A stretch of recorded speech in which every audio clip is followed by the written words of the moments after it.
பாருங்க, எங்க வீட்டுல எவ்வளவு தண்ணி இருக்கு. நைட்ல இருந்து ஒருத்தங்க கூட ஒரு ரெஸ்பான்ஸ் இல்ல. அத்தனை கால் பண்றோம், சிஎம் எல்லார்கிட்டயுமே, ஏயு எம்எல்ஏ அவ்வளவு ஆபீஸ்க்கு கால் பண்றோம், ஒருத்தர் கூட ரெஸ்பான்ஸ் இல்ல. நாங்க இப்படியேதான் தண்ணியில மிதக்கணுமா? எல்லா ரோட்ல இருக்க தண்ணி இங்க வருதுன்னா நாங்க எப்போதான் இது விடிவு காலமே இருக்கு? எவ்வளவு நேரம் இந்த மாதிரி நாங்களும் இருக்க நைட்டு தூங்க முடியாம இருக்கோம். ஓட்டு கேட்க மட்டும் அத்தனை பேர் வராங்க, வீட்டுக்கு 10 பேர் வராங்க. இப்ப ஒரு ஆள் நைட்ல இருந்து வரல. 8 மணில இருந்து தண்ணி இருக்கு. படிக்க இடம் இல்லாம இந்த மாதிரி சேர்ல உட்காந்து நைட்டு ஃபுல்லா இந்த சேர்ல உட்காந்துருக்கோம். குழந்தைங்க ஒரு சேருக்கு 2 பேர் வச்சு உட்காந்துருக்கோம். காலையில இருந்து நைட்டு சாப்பிட. ஓட்டு கேட்டு மட்டும் வாரீங்க, ஆனால் வீட்டுக்குள் தண்ணீர் தேங்கி நிற்கிறது என ஃபோன் பண்ணால் யாருமே எடுக்க மாட்டேங்கிறீங்க, என்னதான் ஆட்சி செய்கிறீர்கள் என பெண்மணி ஒருவர் வீட்டுக்குள் தேங்கியிருக்கும் தண்ணீரை வீடியோ எடுத்து திமுக அரசை சரமாரியாக கேள்வி எழுப்பியுள்ளார்.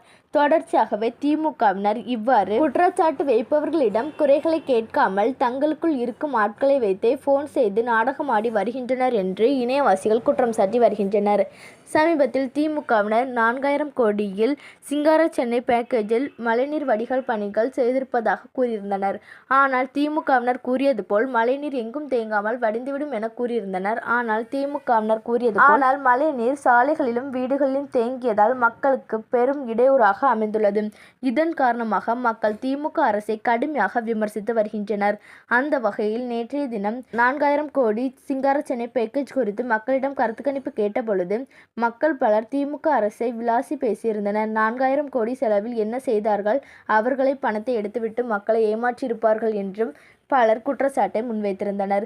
திமுகவினர் தொடர்ந்து மக்களுக்காக செய்யும் நலத்திட்டங்களை தரமற்ற முறையில் செய்து வருவதற்கு மக்கள் கடும் கொந்தளிப்பில் இருந்து வருகின்றனர். திமுகவினரின் இதுபோன்ற செயலினாலே மக்கள் திமுக அரசின் மீது அதிருப்தியில் இருந்து வருகின்றனர்.